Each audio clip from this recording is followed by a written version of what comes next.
हाँ जी, राम राम सभी को। आज की इस क्लास में हम लोग बात करेंगे राजस्थान के संत संप्रदाय से संबंधित जितनी भी बातें आपकी क्लास 10 की बुक में दी हुई है वो सारा आज हम लोग क्लियर करने वाले हैं। इससे पहले हम लोगों ने कल की क्लास में सारे लोक देवता देखे थे। तो आज की इस क्लास में हम सारे संत संप्रदाय पढ़ेंगे और एक क्लास हमारी पूरे चैप्टर 1 की हो चुकी है। तो उसमें हम लगभग 5 से 6 क्लासें छोट एक एक घंटे की। तो उसमें सारा डिटेल से हमने कवर किया है। तो क्लास लंबी हो रही है तो आप लोग ये नहीं सोचे कि सर क्लास लंबी है, ऐसा क्या पढ़ाया होगा। तो उसके अंदर मैं आपको याद भी करवा रहा हूँ, इस वजह से थोड़ी क्लास लंबी हो रही है। और क्लास लंबी होना ज़रूरी भी है क्योंकि इसकी प्रत्येक लाइन इंपॉर्टेंट है। इस बुक को जो हम पढ़ रहे हैं ना, तो 360 डिग्री एनालिसिस हम लोग कर रहे हैं यहाँ पे। हम लोग यूँ नहीं है कि शॉर्ट में निपटा रहे हैं। तो शॉर्ट में तो आपको कई सारी वीडियोज किसी भी चैनल पे मिल जाएगी। तो आप शॉर्ट का मत सोचें मेरे पास में। आप लोग ये सोचें कि हमें याद हो रही है, नहीं हो रही है चीज़ें। बुक की हर एक लाइन इंपॉर्टेंट है, तो हम हर लाइन को ही इंपॉर्टेंट मानते हुए एक एक लाइन को लर्न करने की कोशिश कर रहे हैं। तो आज के इस वीडियो में हम लोग पढ़ेंगे संत संप्रदाय। टोटल जितने भी इसमें दिए हुए हैं इस क्लास 10th की बुक में वो सारे हम लोग कवर करेंगे। ठीक है। तो सबसे पहले आपके संत धन्ना के बारे में बात करेंगे, है ना। तो अभी हाल ही में 3rd ग्रेड में ये क्वेश्चन पूछा गया था कि राजस्थान में धार्मिक जो आंदोलन है उनका श्री गणेश करने के लिए जो कौन से संत थे, मतलब धार्मिक आंदोलनों का श्री गणेश जो है किस संत ने किया था। तो किसने किया था? संत धन्ना ने राजस्थान में धार्मिक आंदोलन का क्या किया? श्री गणेश किया। ये बात आपको याद होनी चाहिए। तो ये पहला ही क्वेश्चन पहली लाइन से उठाया था। अभी 3rd ग्रेड में ये आपको याद होना चाहिए कि राजस्थान में जो है धार्मिक आंदोलन का श्री गणेश किसने किया?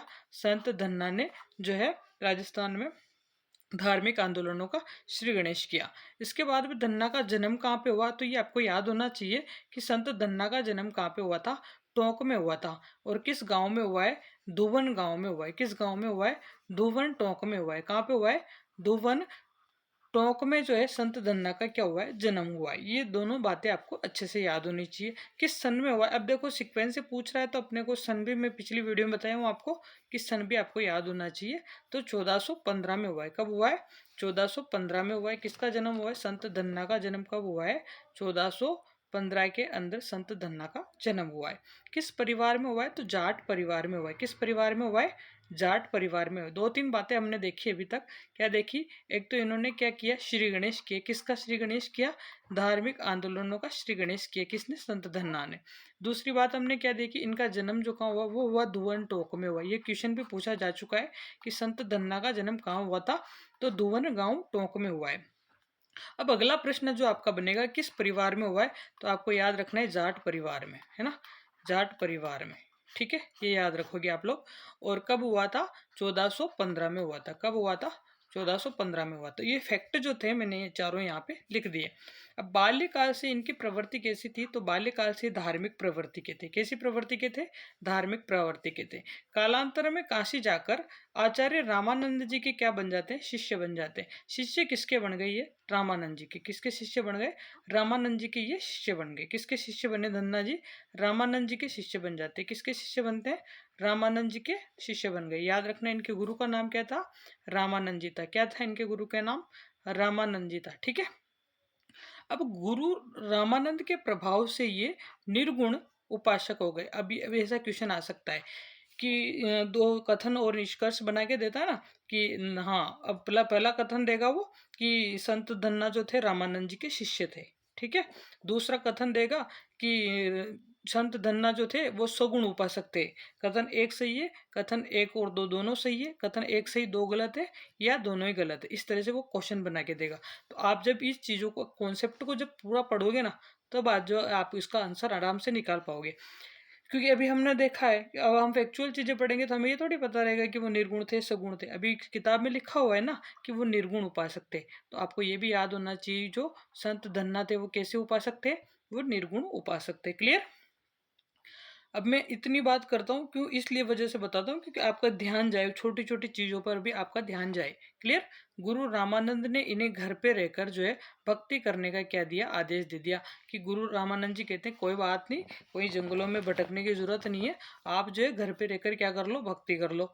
इन्होंने जो है अपने पैतृक व्यवसाय कृषि में थे, ये पहले पिताजी भी इनके कृषि करते थे, तो कृषि में रहते हुए जो है आत्मशुद्धि के क्या किए? इन्होंने प्रयास किए। मतलब घर पे रहे, कृषि काम किए और उसके बाद में भी इन्होंने क्या की, भक्ति की। क्लियर, ठीक है।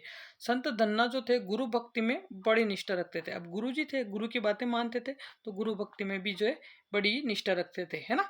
फिर इनका मत था कि गुरु भक्ति से ही जो है परम पद की क्या हो जाती है, प्राप्ति हो जाती है। भाई आप जो गुरु आपको बोल रहे हैं, आप उसी मार्ग पे चलो, आप उसी से जो है परम पद की क्या कर लोगे, प्राप्ति कर लोगे। आपको कहीं भटकने की क्या है, कोई जरूरत नहीं है। अब इन्होंने क्या कहा, इन्होंने कहा कि नाम ईश्वर स्मरण जो है वही ईश्वर प्राप्ति का क्या है, प्रमुख साधन है। भाई अभी प्रेमानंद जी महाराज भी कहते हैं ना कि आप सिर्फ राधा राधा बोलो, है ना, आप सिर्फ नाम जप करो, आप कहीं मत जाओ, जिसमें आपका क्या हो जाएगा, आपका कल्याण हो जाएगा। ठीक है, वैसी बात संत धन्ना जी करते हैं। वो कहते हैं कि ईश्वर की प्राप्ति करना बहुत आसान है, आप सिर्फ नाम जप कर लो, आप ईश्वर का स्मरण कर लो, जिसमें जो है आपको क्या हो जाएगी, ईश्वर की प्राप्ति हो जाएगी। तथा औपचारिकताओं और जो बाह्य आडंबर है उनका विरोध करते हैं, कि जो लोग दिखावा कर रहे हैं। अब देखो, आपने ये जितने भी अभी तक लोग संत पढ़े हैं, लोग देवता पढ़े हैं, ये सब जो है अधिकांशतः जो है मंदिर जाने की बात नहीं कर रहे। कारण क्या था कि उस समय इस्लाम और तुर्कों के आक्रमण हो रहे थे, तो संतों को पता था कि ये लोग जैसे ही मंदिरों में जाएंगे, इनके ऊपर कभी भी हमला हो सकता है। इस वजह से उस समय के जितने भी संत थे, वो मंदिर जाने का विरोध कर दे रहे, औपचारिकताओं से बचने का विरोध कर दे रहे। क्लियर, मेरी बात समझ में आ रही है आपको। इस चीजों पर बल दिया इन्होंने कि आप ईश्वर की प्राप्ति सिर्फ नाम जप से कर सकते हो, ध्यान से कर सकते हो। अभी पिछले वीडियो में अपन ने लोक देवता पढ़े थे, उनमें से भी जितने भी लोक देवता थे, सब ये चाहते थे कि आप जो है अपने ध्यान से अपनी आंतरिक जो अपने अंतर मन में जो है भगवान का स्मरण करो, और जो है आप ईश्वर की प्राप्ति कर सकते हो। ठीक है, संत धन्ना के बारे में हम लोगों ने बहुत सारी बातें की है, कि संत धन्ना जो है राजस्थान में क्या श्री गणेश कर रहे थे, किसका, धार्मिक आंदोलनों का। गांव जो इनका कहाँ पे जन्म, कहाँ हुआ, धुवन टोक में हो गया, 1415 में हो गया, जाट परिवार में हो गया। और गुरु इनके रामानंद जी थे, और कृषि में रहते हुए जो इन्होंने आत्मसिद्धि कर ली, और ये कैसे थे, निर्गुण भक्ति करते थे। ठीक है, और अपन ने ये देखा, छोटी छोटी बातें जो थी, जितनी भी संत धन्ना के बारे में दी हुई थी, हमने यहाँ पे क्लियर कर ली है। अब हम बात करेंगे संत पीपा से संबंधित। जितनी भी बातें इस वीडियो में, इस क्लास में, इस बुक में दी हुई है, वो सारी की सारी बातें हम लोग यहाँ पे करने वाले हैं। संत पीपा के बारे में काफी कुछ जानकारी यहाँ पे देखने को मिलेगी हमें। संत पीपा की बात करते हैं हम लोग। संत पीपा क्या थे, जाति से राजपूत थे। क्या थे, जाति से राजपूत थे, और ये खींची राजपूत थे। इससे पहले अपन ने दो राजपूत और पढ़े थे, एक तंवर वंशी राजपूत, एक पंवार वंशी राजपूत पढ़े थे। तो वो पिछले वीडियो में मैंने लोक देवताओं के बारे में बताया था कि तंवर वंशी कौन थे, पंवार वंशी कौन थे, ये आपको अच्छे से बताया गया है। तो आप पिछला वीडियो भी देखे ताकि आपको लोक देवताओं के बारे में भी पता आराम से लग जाएगा। खिच्ची जो राजपूत थे, पीपा कौन थे, पीपा जो कि घाघरोन के शासक हुआ करते थे। कहाँ के शासक थे, घाघरोन झालावाड़ के शासक थे। कहने का मतलब कोई संत नहीं थे शुरू में, एक राजपूत थे, एक शासक थे, एक अच्छे राजा थे। कहाँ के थे, घाघरोन के। कहाँ के थे, घाघरोन झालावाड़ के क्या थे, ये राजा थे, शासक थे। क्लियर, और कौन से थे, खींची, कौन से थे, खींची राजपूत थे। अब इनका जन्म होता है 1425 में। कब होता है इनका जन्म, 1425 में। इससे पहले हमने 1415 देखा था, किसका जन्म था वो, 1415 में किसका जन्म था, हमने देखा था संत धन्ना का जन्म, है ना। तो 10 साल बाद ये होते हैं, कौन, पीपा। क्लियर। अब ये भी कालांतर में कहाँ कहाँ चले जाते, काशी चले जाते। कहाँ जाते, काशी जाते, और वहां पर जो है रामानंद जी के क्या बन जाते हैं, शिष्य बन जाते हैं। तो अब धन्ना के भी गुरु रामानंद जी हो गए, और पीपा के भी गुरु कौन हो गए, रामानंद जी हो गए। तो यानी कि दोनों के गुरु कौन हो गए, श्री रामानंद जी हो गए। अब धन्ना के समान ही इन्होंने भी क्या किया, अब गृहस्थ जीवन में रहते हुए भक्ति का आदेश दिया। तो जिस तरह से जिनके गुरु अगर एक हो, यानी कि रामानंद जी हो, और रामानंद जी ने धन्ना से क्या कहा था कि आप जो घर पे रह के आराम से भक्ति कर सकते हो, ठीक उसी प्रकार पीपा से को भी क्या बोला कि आप भी जो है घर पे रह के क्या कर सकते हो, भक्ति कर सकते हो। तो संत धन्ना और पीपा दोनों ही क्या करते थे, घर पे रह के गृहस्थ जीवन जीते हुए आराम से क्या करते थे, भक्ति किया करते थे। ठीक है। पीपा के निवेदन पर जो है आचार्य रामानंद अपने शिष्यों सहित द्वारिका यात्रा पर जाते हुए गागरोन पधारे थे। तो संत, अब अगर कोई गुरु जो है अपना शिष्य अगर बुलाए और गुरु नहीं जाए, ऐसा हो सकता है क्या। तो अच्छा संत थे, तो इन्होंने बुलाया कि गुरुदेव आप पधारो, अपने घर पे नाश्ता पानी करके जाओ। तो रामानंद जी आए, कहाँ आए, गागरोन आए, और गागरोन आए तो इन्होंने अच्छी खातिरदारी की। तब पीपा भी राज्य त्याग कर छोटी रानी सीता सहित जो है उनके संग क्या हो गए, जाने लग गए। तो ज्ञान ही ऐसा ही था गुरु का। गुरु ने कहा भाई चलो हमारे साथ में, हो गई खूब सारी राजगद्दियाँ कर ली अपन ने, खूब राजपाट संभाल लिया। अब जो है समय हो गया है कहाँ पे चलने का, भाई वृंदावन चलो, कहीं भी चलो, काशी चलो, क्योंकि काशी के थे वो, तो काशी लेके जा रहे थे। उसी समय छोटी रानी थी उनकी सीता, और यहाँ पे सीता का भी वनवास साथ में लिखा हुआ था। तो संत पीपा की जो वाइफ का नाम क्या था, सीता था। क्या था, सीता। और सीता ने भी माता सीता की तरह क्या किया, पीपा के साथ जाना स्वीकार किया कि मैं तो जो है आपके संग में ही चलूंगी, अपने को भी ये राजपाट नहीं चाहिए था। ठीक है, क्लियर, मेरी बात एक एक क्लियर हो गई होगी आपको, एक एक लाइन में अच्छे से समझाने का प्रयास कर रहा हूँ। ठीक है, और इसके पश्चात घूमते हुए वो कहाँ पे आ गए, टोडा टोंक आ गए। कहाँ पे आ गए, टोडा टोंक में आ जाते हैं घूमते हुए। मतलब वनवास ही चल रहा है उन दोनों का, है ना। यानी कि घूमते हुए कहाँ तक आ पहुंचे, घूमते हुए वो टोडा टोंक तक आ गए। और वहां का जो शासक था सूरसेन, कौन सा शासक था, सूरसेन, उसको अपनी दौलत जो है संतों में बांट देने पर जो है अपना शिष्य बना लिया। अब देखो क्या हुआ, जब संत पीपा और छोटी रानी सीता दोनों कहाँ गए, घूमते घूमते घर से निकल गए थे वो, तो कहाँ पहुंच गए, टोडा टोंक तक पहुंच गए। अब जैसे वो टोंक में आए तो वहां पे उन्हें, वहां का राजा था सूरसेन। कौन सा शासक था, सूरसेन। तो उसने क्या कर दी, उस सूरसेन ने उसकी जितनी भी दौलत थी वो संतों में बांट दी। किसके कहने पर, संत पीपा के कहने पर। किसके कहने पर, संत पीपा के कहने पर। तो जैसे ही वो उसको अपनी दौलत वो सब बांट देता है, तो संत पीपा कहते कोई बात नहीं, तूने जो है सारी दौलत जो है दान कर दी, तो आप भी अब जो संत बनने लायक हो, यानी कि अब आपके पास कुछ बचा ही नहीं, तो आप भी क्या हो, संत हो। तो सूरसेन भी किसके साथ बन जाता है, शिष्य, संत बन जाता है। किसका, पीपा का शिष्य बन के वो संत बन जाते हैं। और अनेक स्थानों पर यात्रा करते हुए वो पुनः वापस कहाँ लौट जाते हैं, पुनः वो गागरोन लौट जाते हैं। कहाँ लौट जाते हैं, गागरोन लौट आते हैं। और वहां पर जो है आहू और काली सिंध के पवित्र संगम पर एक गुफा में रहने लग जाते हैं। कहाँ पे आते हैं वापस, गागरोन आ जाते हैं। और वहां पे क्या करते हैं, आहू और काली सिंध जो नदियां हैं उनके संगम पर एक गुफा होती है, वहां पे आके रहने लग जाते हैं। इनका मंदिर, इनका निवास स्थान और गुफा सब प्रसिद्ध है। बाड़मेर के समदड़ी गांव में पीपाजी का भव्य मंदिर है। प्रश्न आ चुका है कि पीपाजी का भव्य मंदिर किस जगह पे है, तो बाड़मेर के जो समदड़ी जो गांव है वहां पर जो है संत पीपा का क्या है, भव्य मंदिर है। यहाँ इनके प्रमुख अनुयायी यानी कि दर्जी समाज का प्रति वर्ष चैत्र शुक्ल पूर्णिमा को क्या लगता है, विशाल मेला लगता है। अब क्वेश्चन आया पिछले एग्जाम्स में कि दर्जी समाज के आराध्य कौन से संत हैं, दर्जी समाज के आराध्य संत कौन है, तो कौन है, संत पीपा जो है वो दर्जी समाज के क्या है, संत आराध्य। जबकि जाति कौन सी है, जाति इनकी राजपूत है, खींची राजपूत ये है। ठीक है, और अनुयायी कौन है इनके, अनुयायी हैं दर्जी समाज के लोग। और प्रति वर्ष जो है चैत्र शुक्ल पूर्णिमा को इनका क्या लगता है, विशाल समागम आयोजित होता है, विशाल मेला लगता है। कब लगता है, चैत्र शुक्ल पूर्णिमा के दिन। क्लियर एकदम, हाँ जी। तो पीपा से संबंधित विस्तृत जो साहित्य है, पीपा से संबंधित विस्तृत साहित्य के बारे में हम लोग बात करेंगे, और क्या क्या बातें हैं वो देखेंगे। तो हस्तलिखित ग्रंथ भंडारों में भी उपलब्ध हैं। तो पीपा ने जो ग्रंथ लिखे हैं वो आज भी उपलब्ध है, जिनमें क्या क्या प्रमुख हैं, संत पीपा की कथा। किसकी कथा, संत पीपा की कथा, पीपा की पर्ची, और पीपा की वाणी, है ना, पीपा की वाणी, साखियां और पद, ये सब प्रमुख है। ये सब क्या है, प्रमुख है। संत पीपा की कथा हो गई, पीपा पर्ची, पीपा की वाणी और साखियां, ये सब क्या है, प्रमुख है। और 17वीं शताब्दी में एक हस्तलिखित जो ग्रंथ था पीपा द्वारा रचित, चितावणी नामक ग्रंथ, और इस ग्रंथ को कम से कम जो है ना 50 बार पूछ लिया है। चितावणी नामक ग्रंथ की रचना किसने की, संत पीपा ने की थी। और संत पीपा ने किस ग्रंथ की रचना की, चितावणी ग्रंथ की। तो ये चितावणी ग्रंथ आपको याद होना चाहिए। किस शासक ने जो है संत पीपा के कहने पर सारी दौलत संतों में बांट दी, कौन था आपका, सूरसेन। कौन था, सूरसेन। कहाँ का शासक था ये, टोडा टोंक का था। कहाँ का था, टोडा टोंक का था। क्लियर।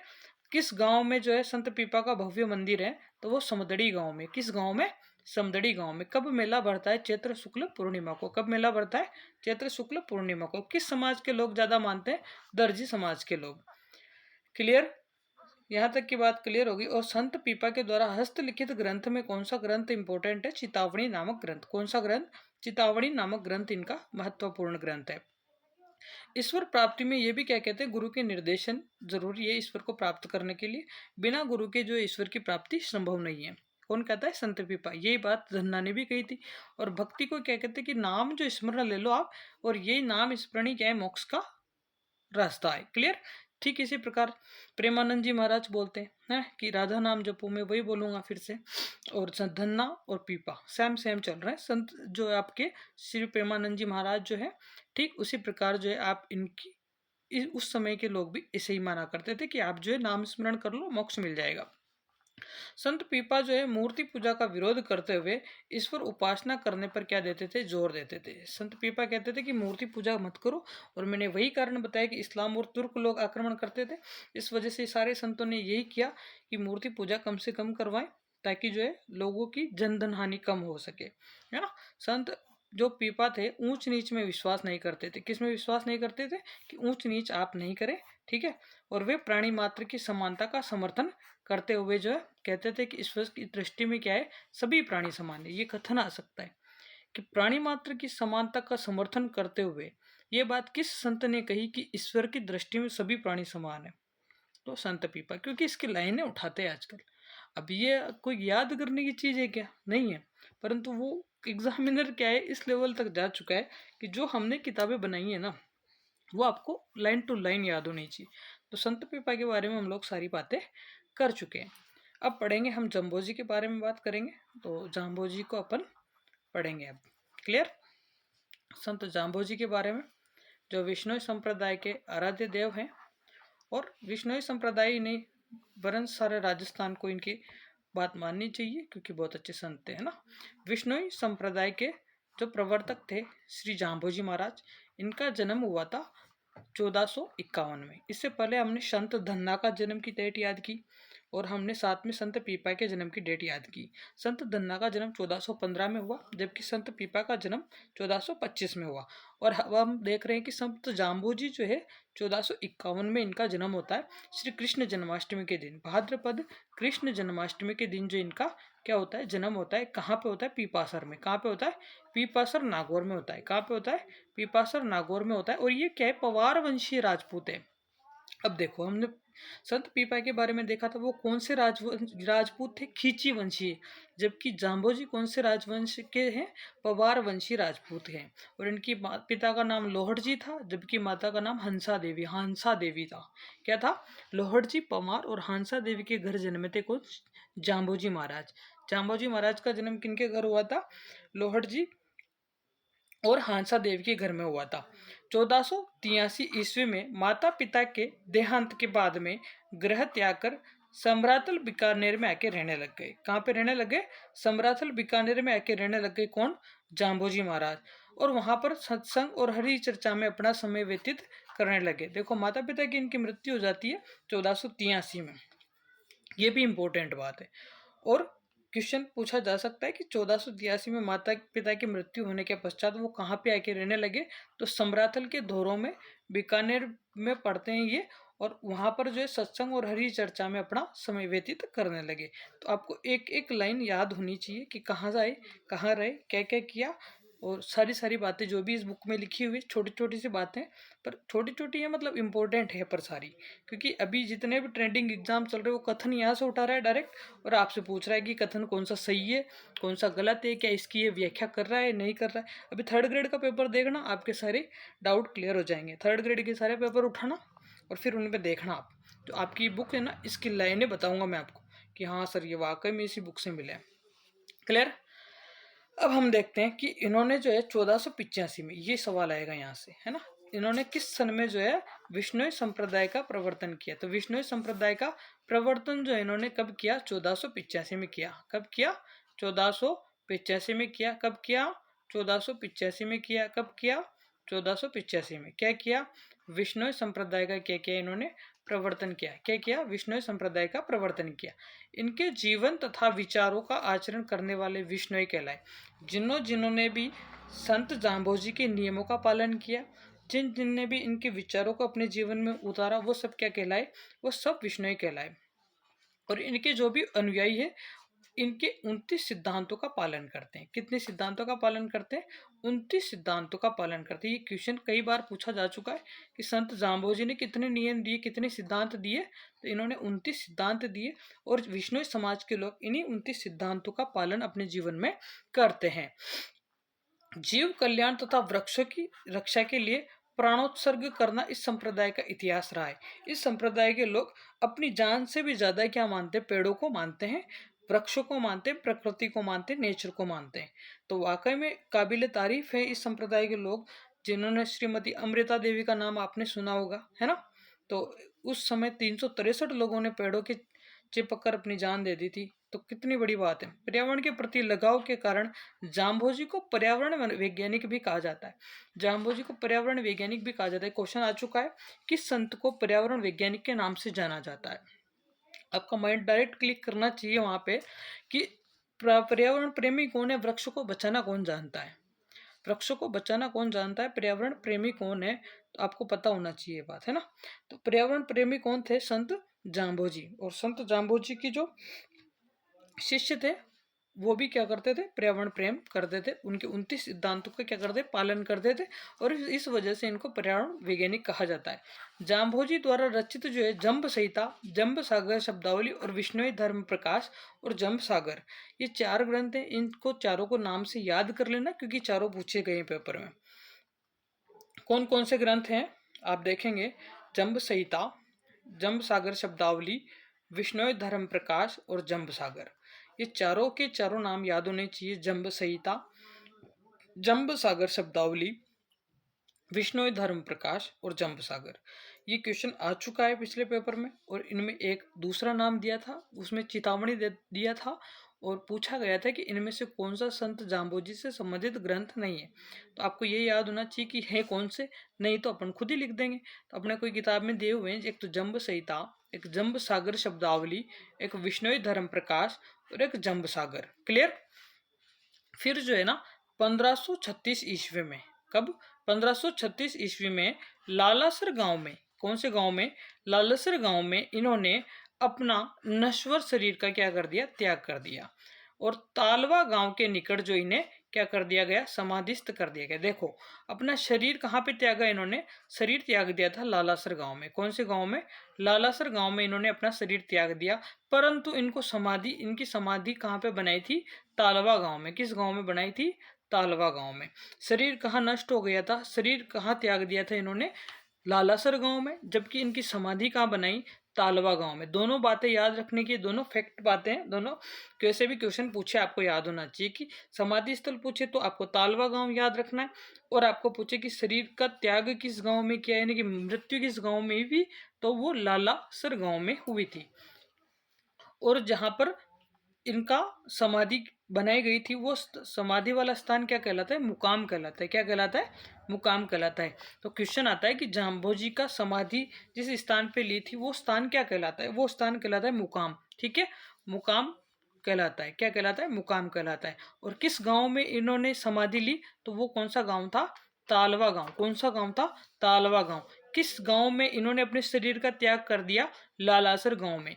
एक एक बात को मैं 4-4 5-5 बार बोलता हूँ ताकि आपको वो कैसे भी करके वो चीजें आपको याद रहे, कैसे भी करके ये किन प्रकार वो चीजें आपको याद हो जाए। बस मेरा इतना सा ही उद्देश्य है। वर्ष में 2 बार इनका मेला लगता है, एक तो फाल्गुन में और एक आश्विन में। कब कब लगता है? फाल्गुन में और आश्विन में 2 बार इनका मेला लगता है। और दोनों ही बार अमावस्या के दिन लगता है। दोनों ही बार कब लगता है? अमावस्या के दिन इनका मेला लगता है। 2 बार मेला लगता है, फाल्गुन में लगता है और आश्विन में लगता है। इससे पहले भी अपने कई सारे मेलों की बात की है, तो इनमें से मेले भी बहुत सारे कवर हो रहे हैं छोटी छोटी बातें के साथ में, है ना। अब हम आगे देखते हैं संत जसनाथ जी के बारे में। किसके बारे में देखेंगे? संत जसनाथ जी के बारे में हम लोग बात करेंगे और इनके ग्रंथों के बारे में बात करेंगे, है ना।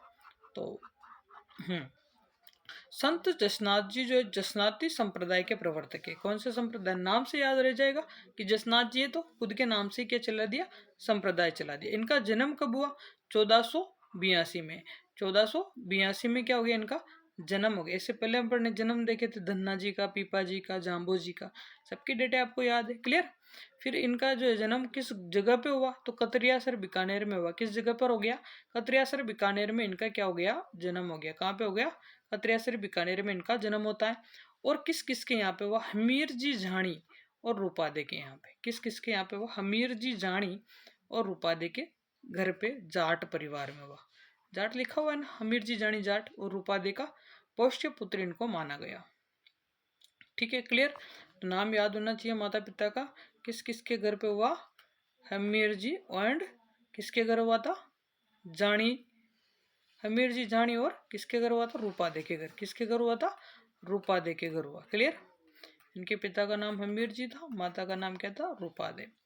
ठीक है। लोक विश्वास के अनुसार इन्होंने कहाँ पे, गोरखमालिया बीकानेर में रह के 12 वर्ष तक क्या की, कठोर तपस्या की। और इन कठोर तपस्या करने के बाद में सभी जीवों पर दया करने का संदेश दिया इन्होंने, कि जो है अब हमारी तपस्या हो गई है, अब हमें ज्ञान प्राप्त हो गया है, और ज्ञान में ये चीज आई है कि आप सभी जीवों पर क्या करें, दया करें, क्लियर। हाँ, तो 12 वर्ष तक तपस्या किस संत ने की थी, गोरखमालिया बीकानेर में रह के, संत जसनाथ जी ने। क्वेश्चन यहाँ से बनेगा। इनके माता पिता के नाम से क्वेश्चन बनेगा, हमीर जी झाणी जाट और रूपादे के क्या थे, पुत्र थे। जन्म कब हो गया, जन्म आपका 1482 में हो गया। और कहाँ पर हो गया, कतरियासर बीकानेर में हुआ। कहाँ पे हुआ, कतरियासर बीकानेर में हुआ। ठीक है, क्लियर मेरी बात यहाँ तक की। और तपस्या इन्होंने कितने वर्ष तक की, 12 वर्ष तक। यहाँ तक किसी को भी है, किसी भी प्रकार का कोई शक या संदेह नहीं होना चाहिए। ठीक है। और जसनाथ जी ने एक था, क्या नाम था, तांत्रिक था। और इसी प्रकार एक जो तांत्रिक अपन ने पढ़ा था रामदेव जी के टाइम पे, है ना। तो रामदेव जी के टाइम पे भैरू नामक था वो, है ना, भैरू नामक। तो यहाँ पे जसनाथ जी ने लोहा पांगल नामक, कौन सा नामक था, लोहा पांगल नामक तांत्रिक का घमंड चकनाचूर कर दिया। ये क्वेश्चन पूछा जा चुका है ना। मैं ये बताता हूँ बार बार आपको कि भाई ये चीज़ें इंपॉर्टेंट है, इसलिए वजह से मैं बोलता हूँ कि ये क्वेश्चन पूछा जा चुका है, ताकि आपका ध्यान जो है वहां पे जाए, समझ रहे हो। तो लोहा पांगल जो है नामक तांत्रिक था, इसका घमंड किसने चकनाचूर कर दिया, संत जसनाथ जी ने। ये क्वेश्चन आ चुका है कि लोहा पांगल नामक तांत्रिक से युद्ध करने वाले कौन से संत थे, समझ रहे हो मेरी बात को। तो वो कौन थे, संत जसनाथ जी। राव लूणकरण ने जो था बीकानेर का क्या था, शासक था उस समय, और उसको जो राजपद पाने का वरदान इन्होंने ही दिया था।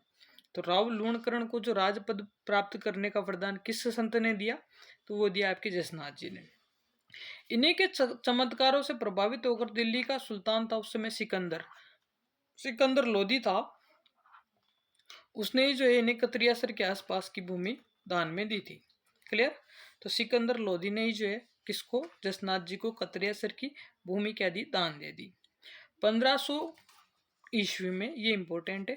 और इस समय दो महान संत मिलते हैं, दोनों संत अपने पढ़े हैं अभी, जसनाथ जी और जाम्बो जी। इन दोनों का क्या होता है, मिलन होता है। दोनों कब मिलते हैं, ये क्वेश्चन पूछा जाएगा अगले पेपर में। संत 1500 में कब मिलते हैं, संत 1500 में कौन कौन मिलते हैं, एक तो आपके जसनाथ जी मिलते हैं, कौन कौन मिलते हैं, एक तो आपके जसनाथ जी मिलते हैं, कौन मिलते हैं, आपके जाम्बो जी मिलते हैं। कौन मिलते हैं, जाम्बो जी मिलते हैं। दोनों संत कब मिलते हैं, सन 1500 में मिल जाते हैं। कब मिलते हैं, सन 1500 में।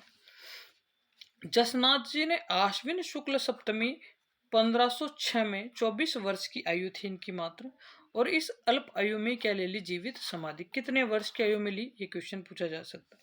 24 वर्ष की आयु में जो इन्होंने क्या ले ली, जीवित समाधि ले ली। और इतनी सी उम्र में इन्होंने दो ग्रंथ लिख दिए, सिंबुदड़ा और कोंडा। और हम 24 साल की उम्र में तैयारियां ही कर रहे हैं अभी, है ना। तो लोग ग्रंथ लिख चुके हैं, सोचो, मतलब संत तो थे यार, कुछ तो था उनमें ना। सिंबुदड़ा और कोंडा नामक क्या था, ग्रंथ थे इनके। दोनों ग्रंथ पूछे जा चुके हैं। सिंबुदड़ा और कोंडा किसके ग्रंथ हैं, तो वो संत जसनाथ जी के ग्रंथ है। ये बातें आपको याद होना चाहिए, ठीक है। किसके पुत्र थे, हमीर जी झाणी और रूपादे के पुत्र थे। कितने वर्ष तपस्या की, 12, है ना। तो याद कैसे करोगे, 12 वर्ष तो क्या की, तपस्या, है ना। और 24 वर्ष में क्या ले ली, समाधि। क्या ले ली 24 वर्ष में, समाधि। दो संत कब मिले, 1500 में। कब मिले, संत 1500 में। कितने ग्रंथ लिखे, दो। कौन कौन से, सिंबुदड़ा कोंडा, दोनों ग्रंथ लिखे, क्लियर। जसनाथ जी के बारे में हम लोगों ने सारी बातें यहाँ पे देखी थी। एक तांत्रिक था लोहा पांगल, उसका भी इन्होंने क्या कर दिया, घमंड चकनाचूर कर दिया, राव लूणकरण को क्या बना दिया, बीकानेर का राजा बना दिया। और साथ में जो है सुल्तान था सिकंदर लोदी, उसे क्या दे दी, उसने क्या दी, इनको कतरियासर के पास में भूमि दे दी। और कतरियासरी जसनाथ जी की तपोभूमि कर्मस्थली रही। और यहाँ पर 3 बार मेला भरता है, ये तीनों बार आपको याद रखनी है। कब कब भरता है, एक तो आश्विन में, एक माघ में और एक चैत्र में। ठीक है, तो आप याद करें, यहाँ पे लिख देता हूँ मैं, एक तो आश्विन में, माघ में और एक जो है चैत्र में। कब कब बढ़ता है, आश्विन में, माघ में, चैत्र में, सप्तमी के दिन बढ़ता है और शुक्ल में बढ़ता है, शुक्ल सप्तमी को बढ़ता है। किसका मेला बढ़ता है, जसनाथ जी का मेला बढ़ता है। किसका मेला बढ़ता है, जसनाती संप्रदाय के लोगों का मेला बढ़ता है, संत जसनाथ जी के का मेला यहाँ पे बढ़ता है। क्लियर, यहाँ तक मुझे लगता है कि संत जसनाथ जी के बारे में हम लोगों ने सारी बातें कर ली है। और संत लाल दास जी से संबंधित क्वेश्चन पूछे जाते हैं, तो संत लाल दास जी के बारे में हम लोग थोड़ा सा देखेंगे हम लोग, क्योंकि पिछले एग्जामों में काफ़ी ट्रेंडिंग रहे थे ये संत लाल दास जी, तो इनको भी अपन अच्छे से देखने वाले हैं। पहला क्वेश्चन यहाँ से पूछा था कि संत लाल दास जी का जो जन्म था वो किस गाँव में हुआ था। धौली दूब अलवर आपको याद रखना है, वो सुमेलित करवाता है कई बार, तो आपको याद होना चाहिए कि लालदास जी का जन्म जो है मेवात प्रदेश में हुआ, अलवर में। और अलवर के धौलीदूब नामक जो गांव था वहां पे इनका जन्म हुआ। कहाँ पे हो गया, अलवर के धौलीदूब नामक स्थान पर इनका जन्म हो जाता है। कब होता है, श्रावण में, श्रावण कृष्ण पंचमी के दिन, है ना। और शायद श्रावण कृष्ण पंचमी के दिन ही नाग पंचमी है, मनाई जाती है ना। तो नाग पंचमी के दिन लाल और काला और लाल ऐसे याद रख लेना। तो नाग पंचमी के दिन ही जो है इनका जन्म होता है, किसका, लालदास जी का। कब होता है, 1504 ईस्वी में। कब होता है, 1504 ईस्वी में। इनके पिता का नाम था चांदमल और माता का नाम था समदा। पिता का नाम क्या था, चांदमल, पिता का नाम क्या था, चांदमल, पिता का नाम क्या था, चांदमल, और माता का नाम था समदा। यह मैं लिखता इसलिए हूँ ताकि आपको वो याद रहे, है ना, थोड़ा थोड़ा याद रह जाए, चांदमल और समदा। ठीक है, लालदास जी जो तिजारा के फकीर थे गद्दन चिश्ती, इनसे क्या ले लेते हैं, दीक्षा ले लेते हैं। तो इनके गुरु कौन हो गए, गद्दन चिश्ती। ठीक है, गद्दन चिश्ती से दीक्षा लेने वाले संत कौन थे, लालदास जी, है ना। तो इनके गुरु कौन थे, गद्दन चिश्ती। ठीक है, और इन्हीं की प्रेरणा से इन्होंने धौलीदूब छोड़ दिया और बांधोली नामक गांव में आकर सिंहशिला पहाड़ पर, कहां पर, सिंहशिला पहाड़ पर जो है कुटिया बना के रहने लग गए। गुरुजी ने कह दिया भाई अपना जो है ना, अपने जो धौलीदूब छोड़ दो, धौलीदूब से चलो कहाँ पे, उधर अपने सिंहासन बना रखा है, कहाँ पे, सिंहशिला पर। वो कहाँ पे, बंधोली गांव में, मतलब वहां पे जाके बंध जाओ, वहां पे जाके रहने लग जाओ। जब जाके आप संत कहलाओगे, तो किस गांव में गए, बंधोली गांव में। याद रखना है गांव का नाम, कि बांधोली गांव में कौन से संत ने जो है तपस्या की, क्वेश्चन आ सकता है, लालदास जी ने। क्लियर, पिता का नाम क्या था, माता का नाम क्या था, चांदमल, समदा। गुरु कौन थे, गद्दन चिश्ती। किस गांव में जन्म हुआ, धौली दूब में। जब धौली दूब में जन्म हुआ, गद्दन चिश्ती ने क्या बोला, भाई अपने न सिंहशिला पर रहना है ना, अपन वहां पे जाके बंध जाना है। यानी कि बांधोली गांव में सिंहशिला पहाड़ पर कुटिया बनाकर रहने लगे। कौन रहने लगे, लालदास जी। यहाँ तक की बात आपको एकदम क्रिस्टल क्लियर हो गई होगी, और जो भी लास्ट तक क्लास देख रहा है वो उनके समझ में आ रहा होगी भाई वाकई में क्वालिटी से पढ़ाया जा रहा है यहाँ पे। ठीक है, मेवात क्षेत्र में जितनी भी धार्मिक जो है कुरीतियां थी, सामाजिक जो कुरीतियां थी, उनको दूर करने के लिए लालदास जी ने नैतिक शुद्धता, कौन सी शुद्धता, नैतिक शुद्धता पर बल दिया। अब देखो क्वेश्चन आ सकता है, क्वेश्चन आ सकता है नैतिक शुद्धता पर बल देने वाले संत कौन थे। और आप लोग अगर अच्छे से कंसिस्टेंट होके पढ़ोगे तो मैं इसकी एक सीरीज और चलाऊंगा, इसमें एमसीक्यूज अपन सोल्व करेंगे चैप्टर से, कि किस किस चैप्टर का, जैसे फर्स्ट चैप्टर अपना कंप्लीट हुआ हुआ है, तो ये जैसे बुक दोनों क्लियर हो जाएगी अपनी 9th और 10th की, तो इनकी एक सीरीज चलाएंगे अपन। फिर उसमें अपन क्वेश्चन बनाऊंगा, मैं क्वेश्चन बना के लाऊंगा, फिर उसके सवालों का सॉल्यूशन करना है, फिर वापस ये चीज़ें रिवाइज हो जाएगी। क्लियर, तो अभी फिलहाल के लिए है कि इसी क्लास को देखें, अच्छे से देखें, बार बार देखें ताकि आपको याद रहे चीज़ें। तो नैतिक शुद्धता पर बल देने वाले संत कौन थे, लालदास जी थे। और संत लालदास ने हिंदू और मुस्लिम दोनों धर्मों की अच्छाइयों को अपनाने के लिए कहा है। भाई आप ये मत करो कि केवल हिंदू धर्म में अच्छाइयाँ हैं तो उनको उनको ही अपनाओ। आपके अगर किसी मुस्लिम धर्म में अगर आपको कोई अच्छाई देखने को मिल रही है ना, उसको अपना सकते हो। ये कहते हैं कौन, लालदास जी, कि मतलब सांप्रदायिक सद्भावना हो गई। और इनका मानना क्या था कि ईश्वर और अल्लाह एक हैं। इनका क्या मानना था, ईश्वर और अल्लाह एक हैं। जो दूसरों को कष्ट पहुंचाता है स्वयं उसका जीवन क्या हो जाता है, कष्ट में हो जाता है। देखो अब क्वेश्चन क्या आएगा, नैतिक शुद्धता पर बल देने वाले संत कौन थे, लालदास जी। आपसे पूछा जाए कि ईश्वर और अल्लाह एक हैं, ये बात किस संत, कौन सा संत मानता है ना। तो किस संत का मानना था कि ईश्वर और अल्लाह एक हैं, और ये कथन सांप्रदायिक सद्भावना को बढ़ावा देता है, और ये बात कौन कहता है, तो लालदास जी। तो ये लाइनें पूछी जा रही, इस वजह से हर एक लाइन इंपॉर्टेंट है, ठीक है। हम्म। और मेव जो मुसलमान थे, कौन सी जाति के, मेव जाति के जो मुसलमान थे, वो लालदास जी को क्या मानते थे, पीर मानते थे। क्या मानते थे, लालदास जी को पीर मानते थे। कौन मानते थे, मेव मुसलमान। कौन से मुसलमान, मेव मुसलमान लालदास जी को पीर मानते थे। और लालदास जी की चेतावनियां इनका प्रमुख काव्य है। तो अब नाम से पता है, नाम से चेतावनियां है ना, तो लालदास जी की चेतावनी है, तो लालदास जी ने लिखा होगा, इसमें कोई बहुत बड़ी बात नहीं है, ये याद हो जाएगी अच्छे से। तो अब देखते हैं हम, नगला में जो है 1648 में 108 वर्ष की आयु, कितने वर्ष की आयु में इनका निधन हुआ, ये भी पूछा जा सकता है। क्योंकि 108 साल जीना छोटी मोटी बात नहीं है ना, किसी के लिए छोटी मोटी बात नहीं है कि 108 साल जी रहे हो आप। तो ये 108 साल जीने वाले संत कौन थे, 108 वर्ष की उम्र में किस संत का देहांत हुआ, तो लालदास जी का। इनकी समाधि कहाँ है, इनकी समाधि बनी हुई शेरपुर में। कहाँ पे बनाई, शेरपुर में। कहाँ पे बनाई, शेरपुर में, ठीक है। और आश्विन और माघ एकादशी, आश्विन मास की तो एकादशी और माघ की पूर्णिमा पे इनका मेला लगता है, 2 दिन इनका मेला लगता है। आश्विन मास की एकादशी को लगता है और एक माघ पूर्णिमा को इनका मेला लगता है। दोनों देखना है, दोनों को याद करना है, बार बार क्लास को देखना है ना, तो आपको याद हो जाएगी चीज़ें। वैसे मैं पूरी कोशिश करता हूँ कि एक बार में याद हो, पर थोड़ा सा ये जड़त्व वाली किताब है ना, इसको बार बार जब पढ़ोगे, बार बार जब याद करोगे ना, तो चीज़ें अच्छे से याद होगी। क्लियर, ठीक है। जो मेरे साथ में किताब लेके बैठता है और भी अच्छी बात है। संत हरिदास जी, संत हरिदास जी के बारे में हम लोग बात करेंगे। संत हरिदास जी के बारे में भी काफी क्वेश्चन पूछे जाते हैं। पहला ही क्वेश्चन इनका ये पूछा जाता है कि संत हरिदास जी किस संप्रदाय से संबंधित है। तो पहला क्वेश्चन जो है आपका, निरंजनी संप्रदाय जो है वो संत हरिदास जी का द्वारा बनाया गया संप्रदाय है। फिर इसके बाद में इनका जन्म कहाँ हो गया भाई, डीडवाना नागौर में। उसके किस गांव में हुआ, कापड़ोद गांव में। ये कापड़ोद गांव भी पूछा जाएगा अगले पेपरों में, लिख लेना। ये जो गांव दे रखे ना इस किताब में, ये गांव इंपॉर्टेंट है सारे।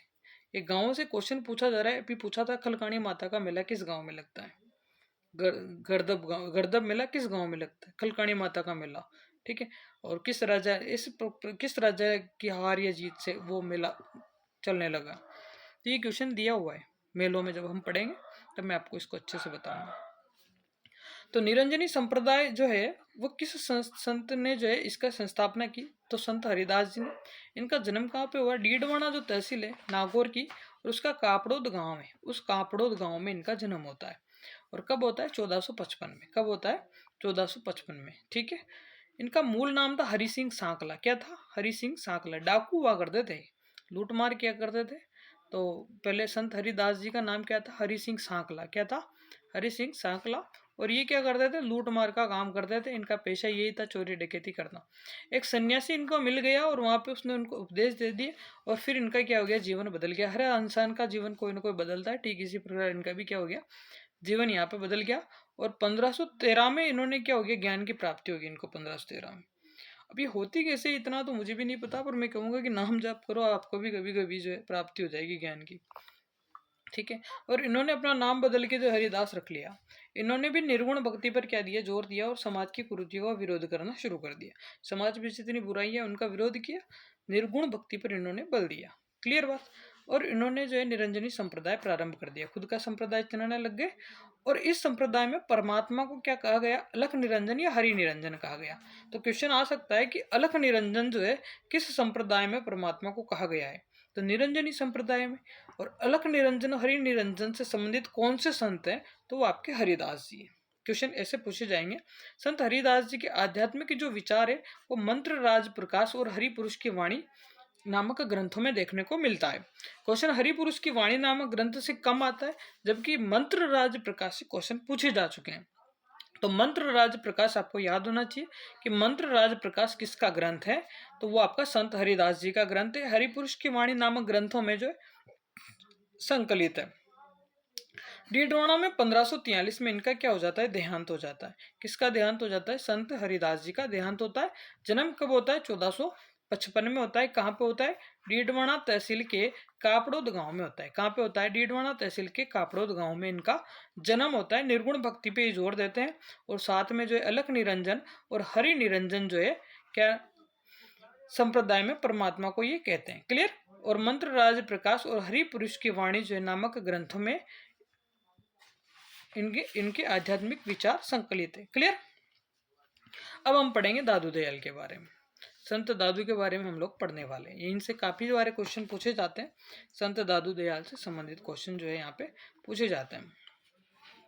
तो संत दादू के बारे में हम लोग देखने वाले हैं। तो संत दादू को पहला क्वेश्चन पूछा गया है कि राजस्थान के कबीर किस संत को कहा जाता है। देखो यहाँ की पहली लाइन ही इंपॉर्टेंट हो जाती है इस बुक की। इस पैराग्राफ की पहली लाइन ही इंपॉर्टेंट है। तो राजस्थान के कबीर किस संत को कहा गया है, तो संत दादू दयाल को कहा गया है। अब पिछले एग्जाम में पूछा गया था इनका जन्म कहाँ हुआ। हम सोचते हैं कि राजस्थान में हुआ होगा। इनका जन्म हुआ गुजरात में, अहमदाबाद में। कहाँ पे हुआ है, गुजरात में, अहमदाबाद में। और फाल्गुन शुक्ल अष्टमी को इनका जन्म हुआ है। कब हुआ है, फाल्गुन शुक्ल अष्टमी को इनका जन्म होता है 1544 में। कब होता है, 1544 में।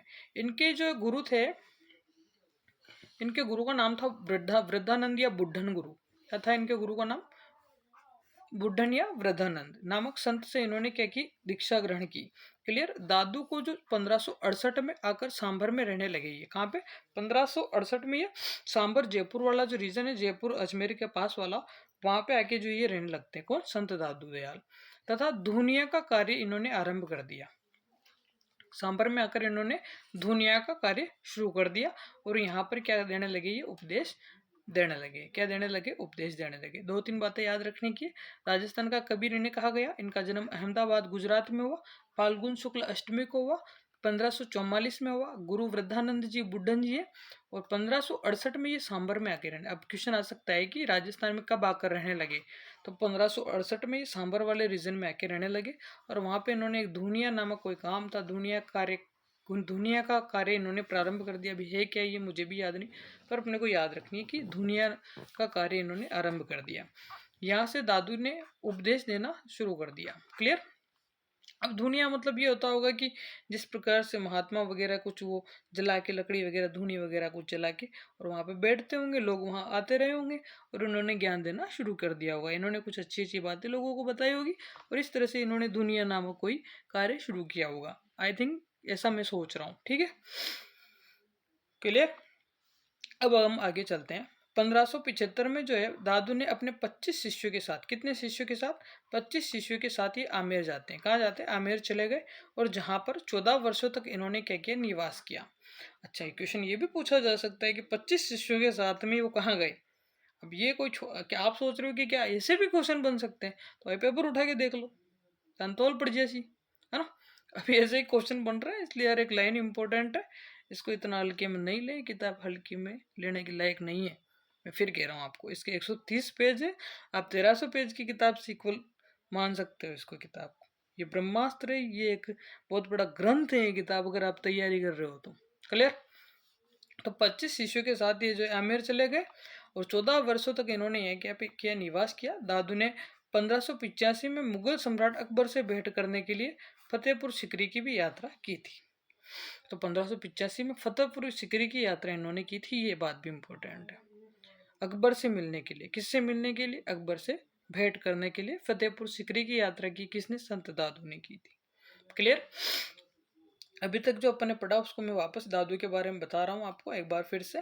राजस्थान के कबीर रहे दादू। जन्म इनका अहमदाबाद गुजरात में हो फाल्गुन शुक्ल अष्टमी के दिन 1544 में।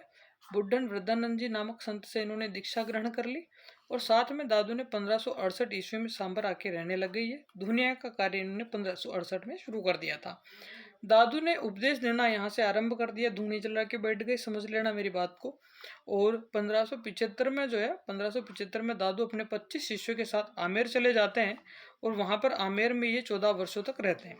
दादू 1585 ईस्वी में अकबर से भेंट करने के लिए यात्रा करते हैं। कहाँ की, फतेहपुर सीकरी की यात्रा ये करते हैं।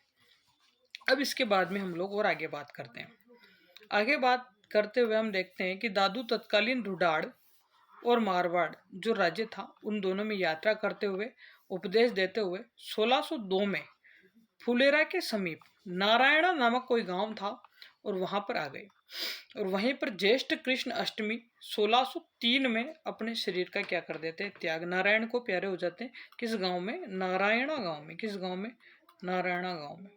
ये इंपॉर्टेंट है, ये क्वेश्चन पूछा जाता है कि किस गांव में जो है दादू की अंतिम सांस ली दादू ने, है ना। दादू दयाल, संत दादू दयाल की मृत्यु कहाँ हुई, इस तरह से क्वेश्चन पूछा जाता है, तो नारायणा गांव में। ठीक है।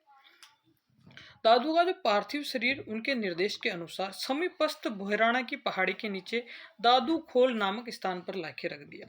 संत दादू दयाल ने पहले ही कह दिया था कि जब मैं अपने शरीर का त्याग करूं, जब मैं मरूं, यानी कि जब मैं भगवान को प्यारा हो जाऊं, उस समय भैराना पहाड़ी के नीचे दादू खोल नामक जो स्थान रखा है, उस, अब दादू खोल शायद उस जगह का नाम बाद में रखा होगा, तो इन्होंने कहा होगा कि भैराना की जो पहाड़ी है उसके नीचे जाके मुझे दफना देना। क्लियर। तो वहां पे उस जिस स्थान पर दादू को दफनाया गया होगा उसे दादू खोल के नाम से जाना जाने लगा होगा। दादू पंथी इस स्थान को अत्यंत पवित्र मानते हैं।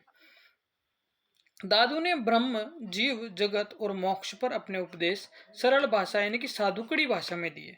तो क्वेश्चन आ सकता है कि दादू ने किस भाषा में उपदेश दिए और किन किन चीजों पर दिए। तो आपको याद होना चाहिए, एक तो ब्रह्म पर, एक जीव पर, एक जगत पर और एक मोक्ष पर। ये चारों नाम आपको याद होने चाहिए। आप सोच रहे हो कि सर क्या करना चाहते हो, 360 बोला तो क्या मतलब 360 डिग्री एनालिसिस कराओगे, हर एक चीज याद कराओगे। तो मैं कहूंगा कि भाई हाँ सर, याद करनी पड़ेगी आपको हर चीज। आपको याद करना पड़ेगा कि ब्रह्म, जीव, जगत, मोक्ष, इन चार चीजों पर जो है दादू ने क्या दिया, उपदेश दिया, क्योंकि इस किताब की हर लाइन ब्रह्मास्त्र है। समझ रहे हो मेरी बात को। सीरियस लेना शुरू कर दो थोड़ा सा, क्योंकि आरपीएससी आरएस एमएसएसबी दोनों सीरियस हो चुकी है, तो हमें भी सीरियस होना पड़ेगा। दादू जी की वाणी, दादू जी रा दुहा नामक ग्रंथों में दादू के उपदेश और विचार देखने को मिलेंगे। किन किन ग्रंथों में, दादू रा दुहा नामक ग्रंथ है और दादू जी की वाणी। ठीक है, दादू जी की वाणी और दादू रा दुहा, ये दोनों ग्रंथ हैं, इनमें दादू के विचार लिखे हुए आप पढ़ सकते हो। दादू कबीर की तरह सुधारवादी आचरण और मोक्ष के मूल्यों को मानने वाले, परमत्व की तलाश करने वाले दादू ने कर्मकांड, जाति प्रथा, मूर्ति पूजा, रूढ़िवादिता आदि का क्या किया, घोर विरोध किया। तो ये सभी संत करते हैं, तो इन्होंने भी किया। ठीक है। अब ये नाम याद कर लेना, इनके शिष्यों में से पूछा जाता है कि कौन से इनके शिष्य थे। गरीब दास, मिस्किन दास, सुंदर दास, बखना जी, रज्जब जी, माधो दास, ये सब क्या है, दादू के शिष्य है।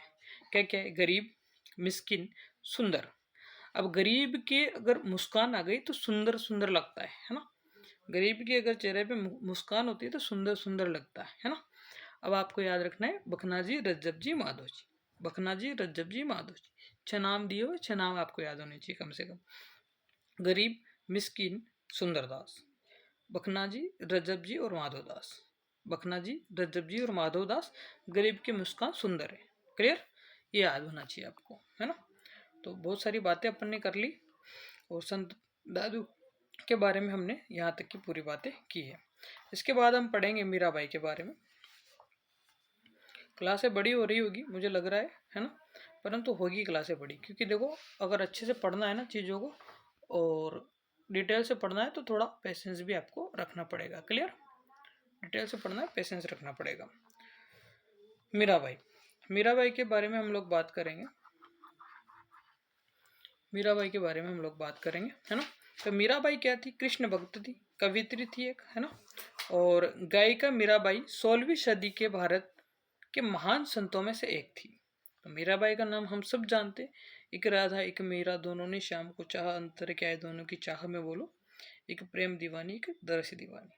तो ये दरस दीवानी थी मीराबाई, भगवान श्री कृष्ण की भक्ति में इतनी पागल थी, इसलिए इन्हें क्या कहा जाने लगा कि राजस्थान की राधा है। ये तो राजस्थान की क्या है, राधा है ना। तो आपको याद रखना है। अब एक और आएगी, वागड़ की राधा भी आएगी, है ना। तो वो भी आपको याद बताऊंगा मैं आगे क्या है क्या नहीं, है ना। तो राजस्थान की मीरा भी है एक, है ना, वो भी देखेंगे अपन।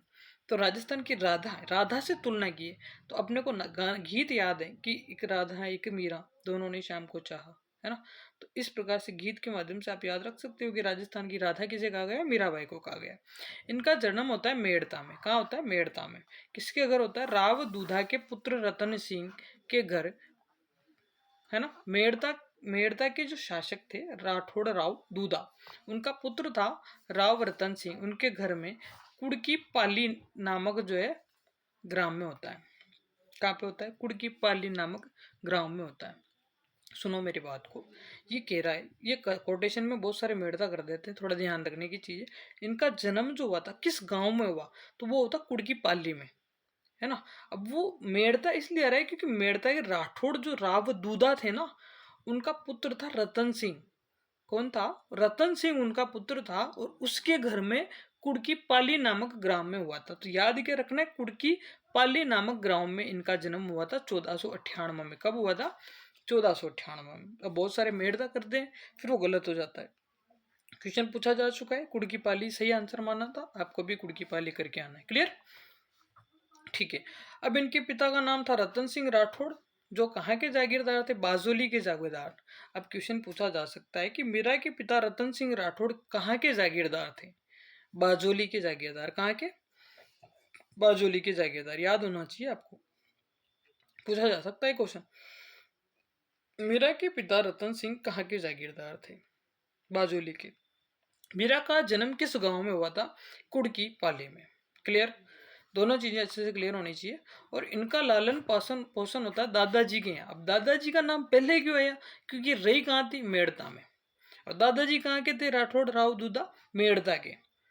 तो मेड़ता के राव दूधा थे, दादाजी के पास में रही है, तो मेड़ता के राव दादा के पुत्र रतन सिंह। अब रतन सिंह कहाँ रहते थे? कुड़की पाली में, है ना। कुड़की पाली में, वहां पे जो कुड़की पाली में जो गांव था, वहां पे इनका क्या हो गया? जन्म हो गया। अब पिताजी कहाँ के जागीरदार थे? बाजोली के। कहाँ के जागीरदार थे रतन सिंह जी? बाजोली के जागीरदार थे। ठीक है। अब कहते हैं ना कि बहुत सारे बच्चे जो दादा दादी से बड़े होते हैं, तो दादा दादी के पास में रहने चली गई। कौन चली गई? मीराबाई। ठीक है, क्लियर हो गया होगा एक एक फैक्ट आपका। इनका विवाह किससे हुआ था? इनका विवाह हुआ था किससे हुआ था? भोजराज से। किससे हुआ था?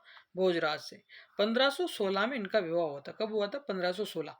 देखो, विवाह हुआ 1516 में, 1498 में इनकी उम्र जन्म हुआ, यानी कि फिक्स 18 साल के हो गए थे। कितने साल के हो गए थे? 18 साल के। यानी कि 18 साल के होते हैं मीराबाई का क्या हो गया? विवाह हो गया। 1498 में जन्म हुआ, जैसे 18 साल के हुए 1516 में, इनका विवाह किसके साथ में हो गया? भोजराज के साथ में। किसके साथ में हो गया? भोजराज के साथ में। विवाह के कुछ समय बाद ही पति की मृत्यु हो जाती है, और पति की मृत्यु होने के बाद ये तरुण अवस्था में क्या हो गई? विधवा हो गई। कुछ साल में ही जो है पति का देहांत हो जाता है, और मीराबाई विधवा हो जाती है। और मीराबाई जब विधवा हो जाती है, तो मीराबाई साधु संतों के साथ उठना बैठना और उनके साथ भजन कीर्तन करना, ठीक है, करने लग गए। तो ये बात जो इनका देवर था उस समय राणा विक्रमादित्य, उसको ये चीज पसंद नहीं आई। ठीक है। और विक्रमादित्य ने जो मीरा को जहर देने और सर्प से कटवाने का भी प्रयत्न किया, परंतु कृष्ण भक्ति इतनी प्रबल थी, तो मीराबाई के कुछ भी नहीं हुआ, और कृष्ण भक्ति में कोई कमी नहीं हुई। समझ रहे हो? तो भक्ति का पावर था।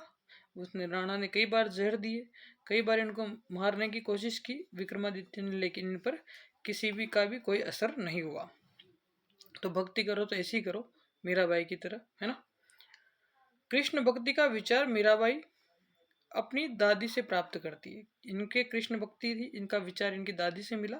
और एक बारात को दूल्हे से सहित जो जा रही थी, उसे देखकर मीराबाई अत्यधिक प्रभावित हुई, और अपनी दादी के पास जाकर पूछा उन्होंने कि ये दूल्हा क्या होता है। दादी ने कहा कि तुरंत ही गिरधर गोपाल का नाम बता दिया।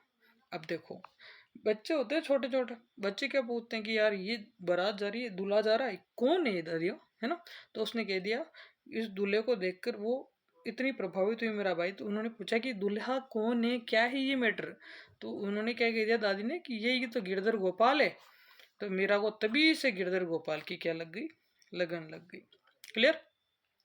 मीरा ने अपने अंतिम समय में गुजरात के द्वारिका के डाकोर स्थित रणछोड़ मंदिर में चली जाती है, और वहीं पर 1547 में अपने गिरधर गोपाल में क्या हो जाती है? विलीन हो जाती है। मीराबाई की पदावलियाँ आज भी प्रसिद्ध है, और मीराबाई की पदावलियाँ पढ़ी जाती है आज भी। तो ये पूछा जाता है कि पदावली ग्रंथ की रचना किसने की थी? मीराबाई ने की थी। और अंतिम समय मीराबाई का कहाँ गुजरा? गुजरात में गुजरा। द्वारिका के डाकोर में जो रणछोड़ जी का मंदिर था, उसी मंदिर में मीराबाई की क्या हो जाती है? मृत्यु हो जाती है। इनकी भक्ति की मुख्य विशेषता थी कि इन्हें ज्ञान से अधिक भावना एवं श्रद्धा को महत्व दिया। मीरा की भक्ति माधुर्य भाव की रही। ठीक है, इनके बाद पढ़ेंगे हम संत रानाबाई। ठीक है, संत रानाबाई के बारे में हम लोग बात करेंगे। यहाँ से क्वेश्चन पूछा गया है, राजस्थान की दूसरी मीरा किसे कहा गया है? तो राजस्थान की दूसरी मीरा किसे कहा गया? रानाबाई को। और पहली मीरा पढ़ी अपन ने, दूसरी मीरा पढ़ेंगे। इनका जन्म कहाँ हुआ, ये क्वेश्चन पूछा जा चुका है कि रानाबाई, संत रानाबाई का जन्म कहाँ हुआ? हरनावा गांव में हुआ। कहाँ पे हुआ? हरनावा गांव, जो कहाँ है? मकराना के पास में। कहाँ पे? मकराना के पास में। कब हुआ? वैशाख शुक्ल तृतीया को 1504 में एक जाट परिवार में हुआ। इनके पिता का नाम क्या था? राम गोपाल था। माता का नाम गंगाबाई था। पिता का नाम राम गोपाल, माता का नाम क्या था? गंगाबाई। पालड़ी के संत चतुरदास की क्या बनती? शिष्या बनती है। और रानाबाई भी क्या थी? कृष्ण भक्त थी। अब कृष्ण भक्त होने के कारण इन्हें क्या कहा गया? राजस्थान की दूसरी मीरा। 66 वर्ष की उम्र में हरनावा में ही जो है फाल्गुन त्रयोदशी 1570 में रानाबाई ने क्या ले ली? जीवित समाधि। और यहाँ पर इसी वजह से भाद्रपद शुक्ल त्रयोदशी को क्या लगता है कि विशाल मेला आयोजित किया जाता है। क्या क्या बातें रानाबाई के बारे में हम एक बार फिर से देखेंगे कि संत रानाबाई जो है राजस्थान की क्या है? दूसरी मीरा है। क्या है? दूसरी मीरा है। राजस्थान की दूसरी मीरा है। मारवाड़ के हरनावा नामक गांव में मकराना के पास में इनका जन्म हो जाता है। एक जाट परिवार में पली बड़ी है और 1504 में इनका जन्म हुआ। पिता का नाम राम गोपाल, माता का नाम गंगाबाई। तो राम गोपाल और गंगाबाई याद रख लेना, पिता और माता का नाम पूछा जा सकता है। राम गोपाल और गंगाबाई इनके माता पिता का नाम था। कितने वर्ष की उम्र में? 66 वर्ष की उम्र में। कितने वर्ष की उम्र में? 66 वर्ष की उम्र में हरनावा नामक गांव में इन्होंने क्या ले ली? जीवित समाधि ले ली 1570 में। अब 1504 अगर आपको याद रहेगा, 1504 में आप कितने जोड़ोगे? 66 ऑटोमेटिक आ जाएगा कितने वर्ष में समाधि लेते हैं। भाद्र शुक्ल त्रयोदशी को एक विशाल मेला यहाँ पर आयोजित होता है। कहाँ पे? हरनावा नामक गाँव में। क्लियर? फिर अब हम बात करेंगे संत मावजी की। और संत मावजी के बारे में हम लोग देखेंगे। संत मावजी का जन्म कब हुआ? 1714 में। कहाँ पे हुआ? सावला गांव में। क्वेश्चन पूछा जाता है कि संत मावजी का जन्म कहाँ हुआ? संत मावजी का जन्म हुआ सावला गांव में। ये गांव पूछे जा रहे हैं आजकल, तो ये गांव आपको सब याद होने चाहिए। सावला गांव में हुआ। मावजी ने अपने विचारों को स्थायी और साकार रूप देने के लिए निष्कलंक यानी कि पवित्र यानी कि पाप रहित नामक एक संप्रदाय की स्थापना की। इससे पहले निरंजनी पढ़ा था अपन ने, अब पढ़ रहे निष्कलंक। निष्कलंक जो है मावजी ने दिया था, जबकि निरंजनी किसने दिया था? हरिदास जी ने। समझ रहे हो मेरी बात को? तो निष्कलंक आपको याद होना चाहिए कि मावजी ने जो है निष्कलंक की संप्रदाय का स्थापना की। कहा जाता है कि इनकी आयु जब 12 वर्ष की थी तो ये घर छोड़ के आ गए और माही और सोम नदियों के संगम पर रहने लगे, वहां पे तपस्या करने लगे। संत मावजी किन नदी है? महसी मावजी, महसी माही। माही की ही सहायक नदी है सोम, है ना? तो दोनों की नदियों का जो संगम था वहां पे आके रहने लगे, गुफा में तपस्या करने लगे। 1784 में एकादशी के दिन गुरुवार को इन्हें ज्ञान प्राप्त हो गया। वार भी याद है रखना, याद तो मत रखो पर फिर भी देख लो एक बार। ठीक है, तो गुरुवार के दिन इनको ज्ञान प्राप्त हो गया, एकादशी थी और माघ शुक्ल की एकादशी थी। 1784 की बात है। उसी दिन वहां पर मावजी ने बेणेश्वर में यानी कि वेण वृंदावन नामक धाम की स्थापना की। तो बेणेश्वर धाम की स्थापना किसने कर दी? संत मावजी ने। मैं जाके आ गया हूँ यहाँ पे, है ना? अच्छी स्थान है। और इन्होंने कहा कि वहां पे धर्मोपदेश देना आरंभ कर दिया और उन्होंने अपने शिष्यों में बिना किसी भेदभाव के सभी जातियों के लोगों को शामिल कर लिया। उन्होंने लसाड़ा के पटेल भक्त की दान राशि से अहमदाबाद से कागज मंगवाया और धौलागढ़ में एकांतवास में बैठकर 5 बड़े ग्रंथ की रचना की। देखो, अब ये भी क्वेश्चन पूछा जा सकता है कि संत मावजी ने जो ग्रंथों की रचना की उनमें से जो कागज मंगवाया था वो कहाँ से मंगवाया, है ना? तो वो याद रखना पड़ेगा आपको, अहमदाबाद से मंगवाया। और कहाँ पे बैठे वो धौलागढ़ में बैठे। धौला कागज लेके धौलागढ़ में बैठ गए, है ना? और कहाँ का पटेल जो था जिसने दान राशि दी? तो वो लसाड़ा का पटेल था। कहाँ का पटेल था? लसाड़ा के पटेल ने इनको पैसे दिए कुछ, और उन पैसों से इन्होंने कागज मंगवाया ठेठ अहमदाबाद से कागज मंगा के धौलागढ़ में बैठे और फिर वहां एकांतवास लेकर 5 बड़े ग्रंथों की रचना की। अब जिनके छंदों की संख्या 72,96,000 क्वेश्चन आएगा। मैं कह रहा हूँ आपको, फिर ये क्वेश्चन आएंगे ऐसे, और आप फिर कहोगे कि सर ये क्वेश्चन कहाँ से आते हैं? ये क्वेश्चन यहाँ से आते हैं भैया। ये 72,96,000 बतलाई जो संख्या इन छंदों की, वो याद कर लेना। ठीक है, तो 72,00,000 जो 96,000 जो इनकी क्या है? छंदों की संख्या है। और वाद विवाद की शैली में उन्होंने ग्रंथ लिखे, वो चोपड़ा कहलाए। तो चोपड़ा ग्रंथ किसके? संत मावजी के। क्वेश्चन तो पूछा जा चुका है ना? और इनमें अब छंदों की संख्या पूछेगा 72,96,000, तो ये आपको याद रखने। और माओ जी के चोपड़े केवल दीपावली के दिन ही बाहर निकाले जाते हैं। इंपॉर्टेंट बात यह है कि माओ जी ने जो चोपड़ा ग्रंथ लिखा है वो दीपावली के दिन ही जो है बाहर निकाले जाते हैं। क्लियर? यहाँ तक की बात जो है समझ में आ गई होगी। और माओ जी के अनुयायी इन्हें क्या कहते हैं? माओ जी के अनुयायी इन्हें कहते हैं कि ये विष्णु का 10वां अवतार है। किसका 10वां अवतार है? विष्णु भगवान का 10वां अवतार है। और जिन्हें क्या कहा जाता है? कल्कि का अवतार माना गया है। कल्कि भगवान है साहब, ये क्या है? कल्कि भगवान है ना। और इनके जो है मुख्य मंदिर कहाँ बनेगा? मुख्य मंदिर इनका जो है साबला गांव में। कहाँ पे? साबला गांव में है। और जहां पर जो है संत माओ जी की जो है शंख, गदा और चक्र, शंख गदा चक्र सहित जैसे भगवान चतुर्भुज होते हैं नहीं होते हैं, है ना, भगवान चतुर्भुज के रूप में जो है इनकी घोड़े पर सवार, है ना, घोड़े पर सवार जो है इनको बिठा रखा है। और इनकी क्या करते हैं वहाँ के लोग? पूजा करते हैं। क्लियर? और बेणेश्वर धाम में जो है माघ शुक्ल पूर्णिमा को जो है सोममाही नदियों के त्रिवेणी संगम पर इनका क्या लगता है? मेला लगता है भाई, है ना। इनका क्या लगता है? मेला लगता है।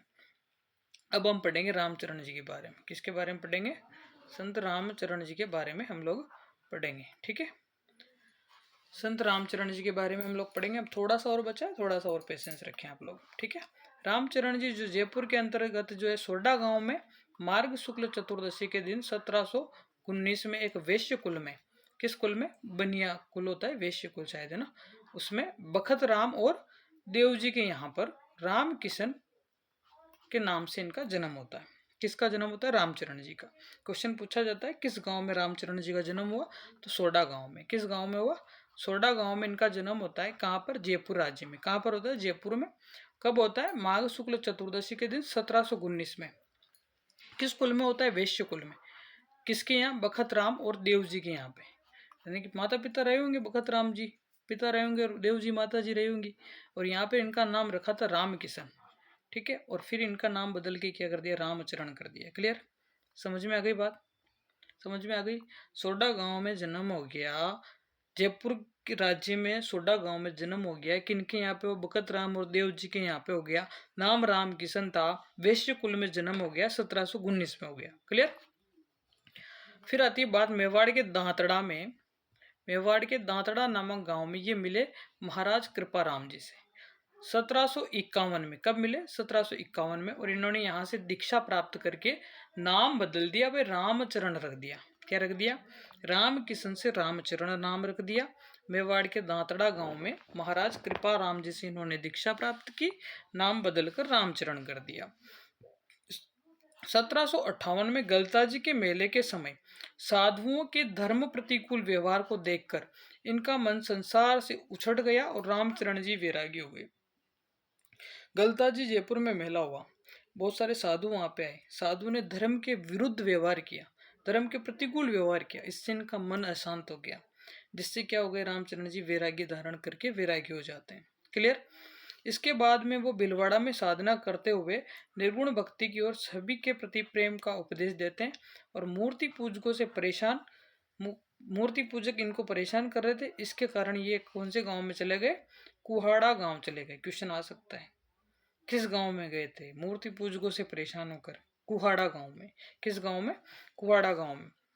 शाहपुरा से निमंत्रण प्राप्त होने पर वो फिर शाहपुरा चले जाते हैं। वहां पे शाहपुरा का राजा था रण सिंह, और रण सिंह इनके रहने के लिए एक छतरी का निर्माण कर देता है। और उसी छतरी में जो है एक मठ का निर्माण किया जाता है, मठ स्थापित किया जाता है। राम नाम स्मरण करते हुए शाहपुरा में इनका निधन हो जाता है 1798 में। 1719 में जन्म होता है, 1798 में क्या हो जाते हैं? राम जी को प्यार हो जाते हैं। इनके आध्यात्मिक उपदेश अनभयवाणी नामक ग्रंथ में संकलित किए जाते हैं। किस ग्रंथ में? अनभयवाणी नामक ग्रंथ किसने लिखा था? रामचरण जी ने। क्वेश्चन आ चुका है। और इनकी मृत्यु कहाँ हुई? शाहपुरा में, ये भी क्वेश्चन आ चुका है।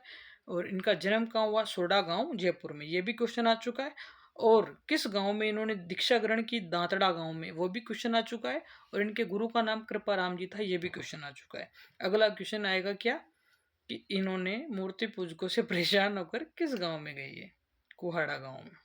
ठीक है, और इनके लिए जो मठ का निर्माण कराया था वो किसने करवाया था? रण सिंह ने, जो कहाँ का था? शाहपुरा का। क्लियर? ठीक है, आशा करता हूँ एक एक लाइन आपको क्लियर करवाई जा रही है और इसके पीछे एकमात्र उद्देश्य है आपको याद कराना। रामचरण जी द्वारा परिवर्तित जो ग्रंथ था, पंथ था, वो था राम स्नेही संप्रदाय। जो इन्होंने संप्रदाय बनाया उसका नाम क्या था? राम स्नेही संप्रदाय। और इस संप्रदाय की 4 प्रधान शाखाएं, इन शाखाओं से बार बार क्वेश्चन पूछा जाता है। तो इन शाखाओं में रामचरण जी को शाहपुरा शाखा का संस्थापक बताया। अब देखो, खुद शाहपुरा में मरे, शाहपुरा में रहे, तो शाहपुरा वाली शाखा खुद कौन संभालेंगे? स्वयं रामचरण जी संभालेंगे। इसके अलावा भी इनकी 3 अन्य शाखाएं हैं। एक रेण शाखा है, एक आपकी सीहतल शाखा है और एक खेड़ापा शाखा है। ठीक है। अब रेण शाखा जो है वो संभालते हैं आपके कौन? संत दरियाऊ जी। कौन संभालते? संत दरियाऊ जी। सीहतल शाखा है वो कौन संभालते? संत हरिराम दास जी। और आपकी जो है खेड़ापा वाली शाखा को कौन संभालते हैं? रामदास जी। ठीक है, ये तीनों याद करना, मैंने एरो से बता दिया। रेण शाखा दरियाऊ जी, सीतल शाखा हरिराम दास जी और खेड़ापा शाखा जो है वो रामदास जी, ये तीनों संभालते हैं। तो इनका नाम से सुमेलित करवाया जाता है बार बार कि रेण शाखा से संबंधित कौन? दरियाऊ जी, सीतल शाखा से हरिराम दास जी और खेड़ापा से रामदास जी और शाहपुरा से कौन? स्वयं रामचरण दास जी। ये बार बार क्वेश्चन पूछा जाता है और बार बार इनको सुमेलित करवाया जाता है, तो आपको याद रखना है ये बात। ठीक है। और रामचरण जो राम स्नेही संप्रदाय का जो महोत्सव है, कौन सा महोत्सव है? फूलडोल महोत्सव, जो कहाँ मनाया जाता है? शाहपुरा में ही मनाया जाता है। कहाँ मनाया जाता है? शाहपुरा में ही मनाया जाता है। तो फूलडोल जो महोत्सव है किस संप्रदाय से संबंधित है? राम स्नेही संप्रदाय से संबंधित है। इस संप्रदाय में कितनी शाखाएं? 4 शाखाएं। मेन किसकी है? रामचरण जी की। किसकी है? रामचरण जी की। बाकी 3 आपको पता ही है, रेण, सीतल, खेड़ापा। किसने बनाए थे? रेण दरियाऊ जी, सीतल हरिरामदास जी और खेड़ापा रामदास जी। क्लियर?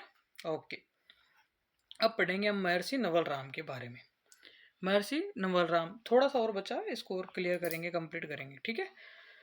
महर्षि नवल राम, नवल राम से नाम से पता है कि नवल संप्रदाय के संस्थापक रहे होंगे। और ये भी भाद्रपद कृष्ण जन्माष्टमी यानी कि श्री कृष्ण के जन्म के दिन ही हुए थे। 1840 में इनका जन्म होता है। किस गांव में होता है? हरसोलाव गांव में। किस गांव में होता है? हरसोलाव गांव में, नागौर में। एक दलित समुदाय से संबंधित एक मेहतर परिवार में इनका जन्म होता है। एक मेहतर परिवार में इनका क्या होता है? जन्म होता है। दलित संप्रदाय से संबंधित है और एक मेहतर परिवार में इनका जन्म होता है। क्लियर? किस गांव में होता है? हरसोलाव गांव में इनका जन्म होता है। बचपन में ये आध्यात्मिकता की ओर इनका झुकाव था। पिता थे कुशाल राम, इन्हें रामानंद संप्रदाय के संत करतार राम के पास भेज दिया और वहां पर भेजते गुरु करतार राम ने इनका क्या नाम रख दिया? नवल राम रख दिया। और इन्होंने जो है निर्गुण और निराकार ईश्वर का उपदेश दिया। ठीक है। नवल राम जी थे। नवल राम जी का जन्म जो है हरसोलाव नागौर में हुआ। और किस परिवार में हुआ? मेहतर परिवार में हुआ। दलित समुदाय से संबंधित थे। बचपन में इनका आध्यात्मिक की झुकाव था आध्यात्मिकता की ओर। तो पिता कुशाल राम थे और कुशाल राम ने जो रामानंद संप्रदाय के संत हुआ करते थे, करताराम। कौन से राम? करताराम। और इन करताराम के पास इन्होंने भेज दिया और इनके गुरु हो गए करताराम। करताराम ने सबसे पहले इनका नाम बदला और नाम बदल दिया, राम नवल राम कर दिया, पीछे राम लगा के। और वहां से जो ये कौन से उपदेश देने लगे? निर्गुण और निराकार ईश्वर के उपदेश देने लगे। नवल राम में देश में जगह जगह भ्रमण किया, शिक्षा के महत्व पर बल दिया। उन्होंने समाज में व्याप्त रूढ़िवादिता, दृष्टिकोण, आडंबरों, जादू टोना, सती प्रथा, अस्पृश्यता, पर्दा प्रथा, बाल विवाह आदि धार्मिक सामाजिक कुरीतियों का विरोध करते हुए जनमानस को जागरूक किया। महर्षि ने सत्य, गुरु और ईश्वर भक्ति को मोक्ष प्राप्त करने में सहायक माना। इन्होंने एकेश्वरवाद का समर्थन किया और निराकार ईश्वर की उपासना पर बल दिया। ठीक है। ये कविता पूछी जा सकती है जो इन्होंने दी हुई है यहाँ पे। साधो भाई हम निर्गुण दीदारा, इन्होंने क्या कहा? साधु भाई हम निर्गुण दीदारा, नाम अनाम नाही अभय अखंड स्वरूप हमारा। नाम अनाम में नाही, अभय अखंड स्वरूप हमारा। महर्षि नवल राम मारवाड़ी भाषा में अनेक भजन लिखते हैं, दोहे, श्लोक, छंद, चौपाइयाँ। मारवाड़ के शासक मान सिंह भी इनका बड़ा सम्मान किया करते थे। और नवल संप्रदाय की प्रमुख पीठ कहाँ पर है? जोधपुर में। क्लियर? अब देखो, नवल संप्रदाय की प्रमुख पीठ पूछी जा सकती है कि कहाँ पे है, तो कहाँ पे? जोधपुर में। जन्म कहाँ पे हुआ था इनका? हरसोलाव नागौर में। दलित परिवार में हुआ। रामानंद के जो संत थे, उनका जो शिष्य थे रामानंद जी के संप्रदाय के, करताराम इनके गुरु बन गए। नाम बदल दिया, नवल राम कर दिया। ठीक है। और समाज में कई कुरीतियों को इन्होंने नष्ट करने का प्रयास किया। और एक इनका दोहा याद कर लेना, साधु है हम निर्गुण दीदारा, नाम नाम में ना ही अबे अखंड स्वरूप हमारा, ये याद रख लेना। और मान सिंह इनका सम्मान करते थे। पूछा जा सकता है कि मान सिंह के समकालीन रहे होंगे, तभी तो सम्मान करते थे, ठीक है ना। और नवल संप्रदाय की प्रमुख पीठ कहाँ पे? जोधपुर में। क्लियर। अब हम सांगलिया धूणी जो सीकर में है, इसको देखेंगे इसमें क्या क्या दिया हुआ है। तो सांगलिया धूणी जो है ये पूछा गया क्वेश्चन है कि कहाँ पर है, तो ये आपकी सीकर में है। सीकर की धोद तहसील के सागलिया गांव में नामक आश्रम सर्वंगी संप्रदाय का प्रमुख केंद्र है। तो क्वेश्चन पूछा जाए कि सांगलिया धूणी किस संप्रदाय से संबंधित है, तो किस संप्रदाय से संबंधित है? ये सर्वंगी संप्रदाय। किस संप्रदाय से? सर्वंगी संप्रदाय से संबंधित है। कौन सी धूणी? सांगलिया धूणी, ठीक है। ये क्वेश्चन शायद पूछा भी जा चुका है, मुझे जहाँ तक लग रहा है, मुझे याद आ रहा है कि सांगलिया धूणी जो है सर्वंगी संप्रदाय से संबंधित ये क्वेश्चन आ चुका है, ठीक है। और जिसकी स्थापना कौन करते हैं? लक्कड़दास। कौन से दास? लक्कड़दास, ठीक है। कौन से दास? लक्कड़दास जी महाराज। कब करते हैं? 1649 में। कब करते हैं? 1649 में। और जाति पाति का भेद के स्थान पर मानव मात्र की समानता में विश्वास रखते हैं। झाड़ फूंक और ताबीज में क्या करते हैं? अविश्वास ये रखते हैं, ठीक है। और अनुयायी का जो मुख्य अभिवादन है जो क्या है? वो जय साहेब है। जय साहेब याद रखना है आपको। किस संप्रदाय से संबंधित है? सर्वंगी संप्रदाय का जो अभिवादन है वो क्या है? जय साहेब। क्या है? जय साहेब। कोई क्या है? जय साहेब, याद रखना है आपको। जय साहेब अभिवादन पूछा जा सकता है, किस संप्रदाय से संबंधित है? जय साहेब नामक अभिवादन, ठीक है। और इनके सर्वंगी संप्रदाय के प्रवक्ता कौन थे? लक्कड़दास। कौन से दास? लक्कड़दास, ठीक है। ये याद रखना है आपको। आश्रम में प्रत्येक महीने अमावस्या और पूर्णिमा को सत्संग का आयोजन किया जाता है। कब कब आयोजन किया जाता है सत्संग का? पूर्णिमा और अमावस्या को, जिसमें बाह्य आडंबरों के स्थान पर केवल आध्यात्मिक भजन किए जाते हैं। ग्रामीण क्षेत्र में शिक्षा को बढ़ावा देने के लिए जो यहाँ पर आश्रम द्वारा बाबा खीवादास महाविद्यालय का संचालन भी किया जा रहा है। कौन सा आश्रम? इनके आश्रम के द्वारा जो है यहाँ पर खीवादास महाविद्यालय का भी संचालन किया जा रहा है, याद रखना है अपने को, है ना। कौन सा महाविद्यालय? बाबा खीवादास महाविद्यालय का संचालन किया जाता है। इसी महाविद्यालय की संस्थापना राष्ट्रपति के आर नारायण के द्वारा आश्रम के पीठाधीश्वर खीवादास महाराज को सम्मानित किया गया है। तो राष्ट्रपति के आर नारायण के द्वारा भी जो है इस आश्रम के पीठाधीश्वर थे खीवादास जी महाराज, उनको भी क्या किया गया था? सम्मानित किया गया था। आज की क्लास में हम लोगों ने सारे संतों के बारे में डिटेल से देखा, एक एक चीज़ मैंने आपको समझाने की कोशिश की। क्लास अच्छी लगे तो ज़रूर इसको लाइक करना। अभी के लिए बहुत बहुत धन्यवाद।